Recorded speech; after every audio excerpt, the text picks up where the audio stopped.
says in verse 15, "For he says to Moses, I will have mercy on whomever I will have mercy, and I will have compassion on whomever I will have compassion."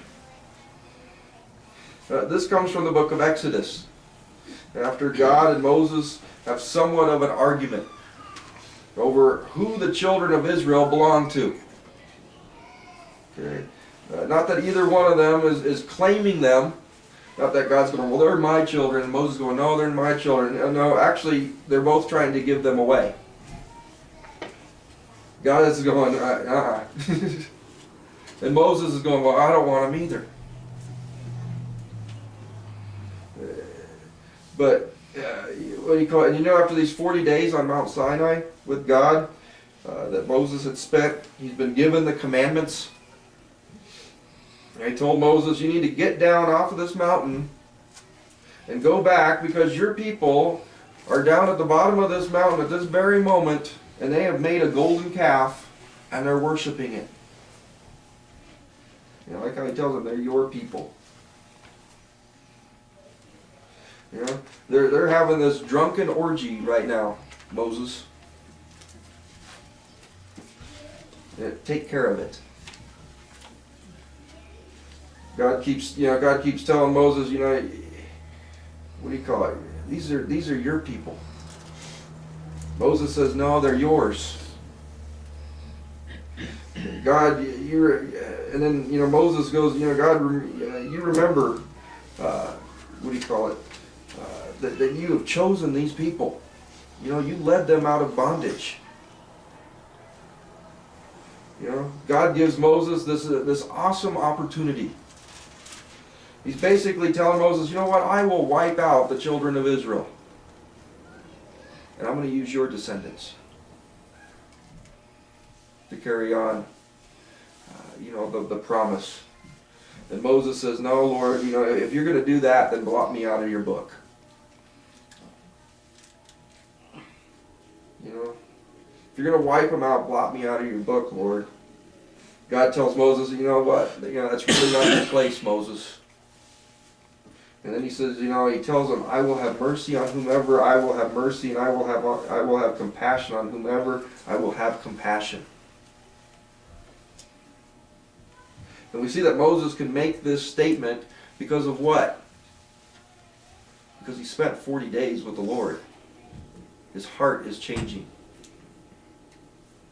Because Moses is even saying, I don't want these people to perish. You know, and as we spend time with the Lord, our heart starts to change. Because everybody out there, the Lord wants. He loves these people. And He loved me. And so God's going, you know what? You start going, yeah, I want to go out and bring people to you, Lord. Verse 16, he says, so then it is not of him who wills, nor of him who runs, but of God who shows mercy. For the scriptures say to Pharaoh, for this very purpose I have raised you up, that I may show my power in you, and that my name may be declared in all the earth. Therefore, he has mercy on whom he wills, and whom he wills he hardens. You will say to me then, why does he still find fault? For who has resisted his will? Okay. Paul goes on with this issue here at hand. You know, if the Lord says, I will harden who I will harden and have compassion on whom I will have compassion, then why then can we be found at fault?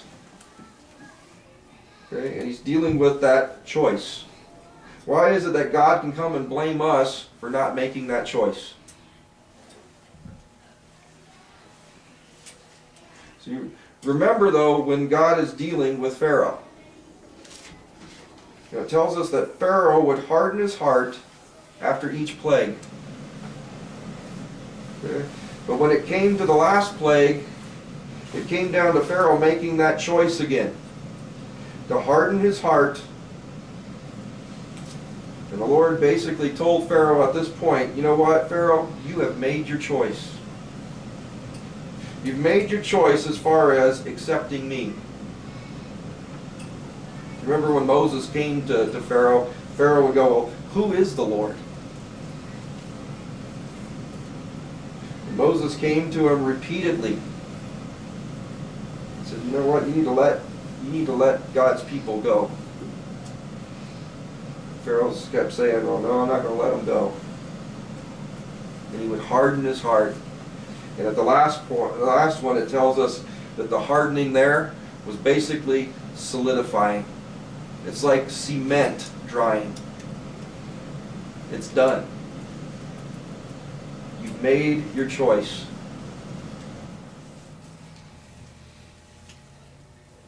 And so you can't say, well, geez, that's not fair. That's not fair that the Lord let Pharaoh, that the Lord let Pharaoh do this. Because you see, the Lord gave Pharaoh that opportunity time after time after time to change his mind. But he chose not to. God said his choice. You don't want to keep doing, what Pharaoh did. And then let it set. You don't want your heart to set in that hardened state. Now the opposite is true too. If you choose to soften your heart before the Lord, then he'll let you soften your heart. And he'll set it that way. In verse 20 it says, but indeed, O man, who are you to reply against God? Will the things formed say to him who formed it, why have you made me like this? Okay. And this is a big issue that you need to deal with, that needs to be dealt with in the church today. It needs to be addressed in the church. There's two facts about people that people need to come to a grip with. It's not just taxes and death. But the first thing here is, one, there is a God. Two, we're not him. We are not God. And so, it says here, who are we to reply against God? How can this item that has been made reply against the one that made it? Why can that thing say, why have you made me like this? How about if you were out, you're out there building a house, and after you're all done building this house, the door comes back and starts talking to you, going, why did you make me like this? I don't want to be like this. And that's what Paul is trying to say here, to those who would want to talk back to God. Gang, everything belongs to God. It's his. And there's so many who want to shake their fists at him. See, God runs the show. It's his. And if you don't like it, and people who sit there and go, really, I'm God.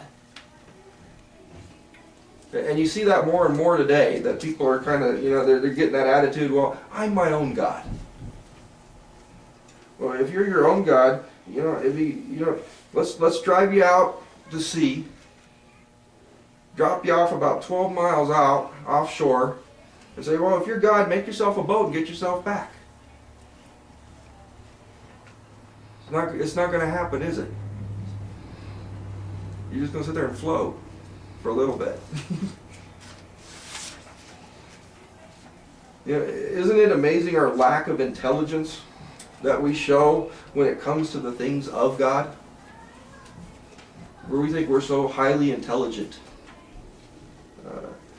We're not that bright when it comes to the things of God.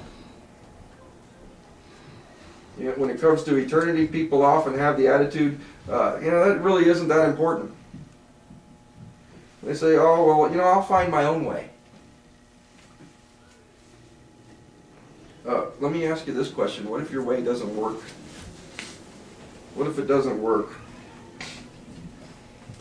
If eternity's on the line, that's something we don't want to mess up. But we don't want to make statements like, I'll find out when I get there. After you're dead and you're gone, and it's too late. It's too late. It's solidified at that point. I don't know about you, but I don't want to know. I don't want to know after I get there. I want to know now. And make that choice now. 21, it says, Does not the potter have power over the clay? From the same lump to make one vessel for honor and another for dishonor. Okay. Paul uses that same illustration that Jeremiah uses in Jeremiah 18. Of the potter taking the lump of clay and making it into some type of vessel. The clay doesn't talk back to the potter. The clay just sits there. And I don't know, how many of you have ever seen Potter's Field Ministries? You've seen them? When they come down and make pots, it is amazing the work that these guys do in making these pots. And you're sitting there going, that ugly piece of clay just became this beautiful pot. But you can go, what do you call it? They'll bring their pottery down and stuff, but they have they have simple little coffee mugs that they've made. And then they have these beautiful vases and stuff that they've made. Okay? But the clay didn't decide, I don't want to be a coffee mug. I want to be a vase. No, it was up to the potter to decide what he was going to do with that lump of clay.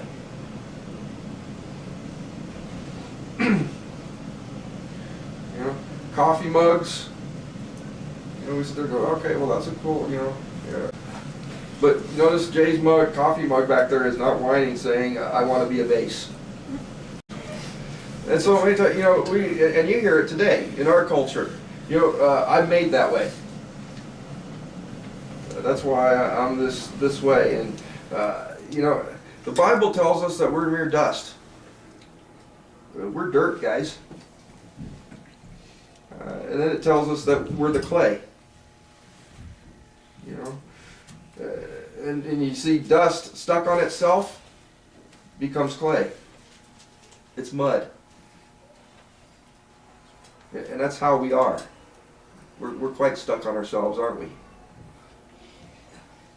God puts us on the potter's wheel and he starts molding us. He takes that mud that's stuck on itself and says, okay, well, let's start doing some work here. And he puts us on that potter's wheel. And he starts molding that clay. He's going to make something beautiful of it. See, he's always looking at it with the end in mind. He sees the finished product. See, back in Jeremiah 18, that clay represents Israel. And as the Lord starts molding it, then it becomes marred. And then it started, he started making it into something else as the potter desires. And I tell you what, that fits our lives. Because each and every one of us have been marred. We've had sin in our lives. But the potter continues to mold us and shape us into something he wants us to be. He doesn't give up on us, does he? He keeps molding us. As we talked before, and all that heat and pressure. See, but the potter knows what he's going to make the clay into. And we can be confident that the one who started a good work in us will see it to completion. He's going to complete it. He's going to complete that work that he started in us.